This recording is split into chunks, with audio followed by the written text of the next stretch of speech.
नमस्कार, आप देख रहे हैं कशिश न्यूज और खास खबर के साथ मैं हूं दीपक शर्मा। नीतीश कुमार अभी भी काफी सक्रिय हैं। वो लगातार पार्टी कार्यालय में यदाकदा पहुंच जाते हैं और बिना सूचना के पहुंचकर वहां कार्यकर्ताओं को आश्चर्यचकित कर डालते हैं। कार्यकर्ताओं से मिलते हैं, उनसे बातचीत करते हैं, फीडबैक लेते हैं और ये बातचीत और फीडबैक का सिलसिला कार्यकर्ताओं तक नहीं थमता। वो सरकार में शामिल जेडीयू कोटे के मंत्रियों से मिलते हैं, संगठन के पदाधिकारियों से मिलते हैं, उनसे बात करते हैं, फीडबैक लेते हैं और जरूरी दिशा निर्देश भी देते हैं। यानी कि संगठन से लेकर सरकार तक पर नीतीश कुमार की पकड़ बरकरार रहे, कहीं ये कोशिश तो नहीं। देखिए क्या चल रहा। 28 मई को नीतीश कुमार अचानक जेडीयू ऑफिस पहुंचे तो वहां खलबली मची। करीब 10 मिनट तक जेडीयू ऑफिस में नीतीश कुमार कार्यकर्ताओं से मिले। इससे पहले वे गुरुवार की सुबह उप मुख्यमंत्री विजय चौधरी के पास पहुंचे। दोनों नेताओं के बीच बातचीत हुई और जब नीतीश वहां से चलने लगे तो उन्होंने कुछ ऐसी बात कही जिसे बड़ा संकेत माना जा रहा है।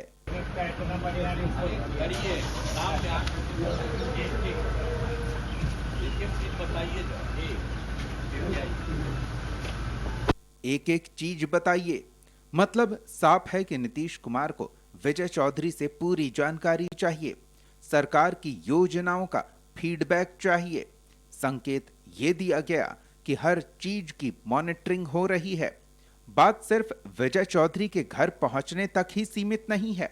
मंगलवार यानी 26 मई को नीतीश वैशाली के जंदाहा में बिहार जेडीयू अध्यक्ष उमेश कुशवाहा के घर पहुंचे थे, जहां कार्यकर्ताओं के बीच काम होने और इस पर नजर रखने की भी बात कही।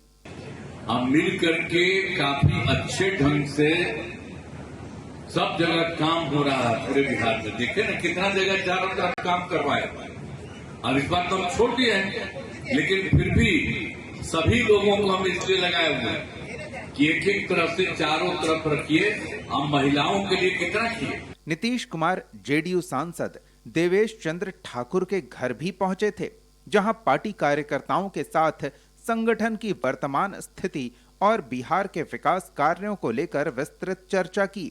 नीतीश कुमार ने सरकारी योजनाओं के जमीनी स्तर पर क्रियान्वयन की जानकारी ली और कार्यकर्ताओं को जनता के बीच सक्रिय रहने का निर्देश दिया। इस दौरान उन्होंने मौजूद स्थानीय नेताओं से क्षेत्र की प्रमुख समस्याओं और उनके संभावित समाधानों पर भी फीडबैक लिया। एनडीए नेता इसे राज्य हित के लिए नीतीश कुमार की प्रतिबद्धता बता रहे हैं। कोई परेशानी नहीं है, ये नीतीश कुमार जी की कार्य दक्षता है। गठबंधन की राजनीति कोई सीखे तो नीतीश कुमार जी से सीखे।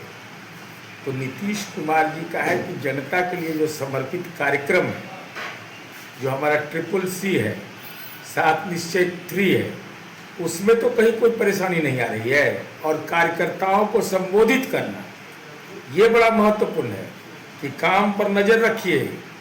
माननीय मंत्री जो जनता का दरबार लगाते हैं, वहाँ एकाएक पहुँच जाना कि भाई काम आप लोग ठीक से कर रहे हैं कि नहीं, लोगों की समस्या का समाधान हो रहा है कि नहीं, ये बताता है कि माननीय नीतीश कुमार जी पार्टी के राष्ट्रीय अध्यक्ष हैं। 85 MLA, 12 MP मेरा दिल्ली में, तो स्वाभाविक है कि राज्य हित उनके लिए महत्वपूर्ण है। और नीतीश कुमार जी ने जो लकीर खींचा है, वो चाहते कि वो लकीर और बड़ी हो। नीतीश कुमार जी बिहार के विकास को लेकर हमेशा गंभीर और सक्रिय रहते हैं। सांसदों, मंत्रियों, संगठन के नेताओं से संवाद करना उनकी कार्यशैली का हिस्सा है। कामकाज की समीक्षा करना, फीडबैक लेना और जनहित के मुद्दों पर दिशा निर्देश देना किसी की चिंता का नहीं, बल्कि एक जिम्मेदार सर्वमान्य नेता की सक्रियता का परिचायक है।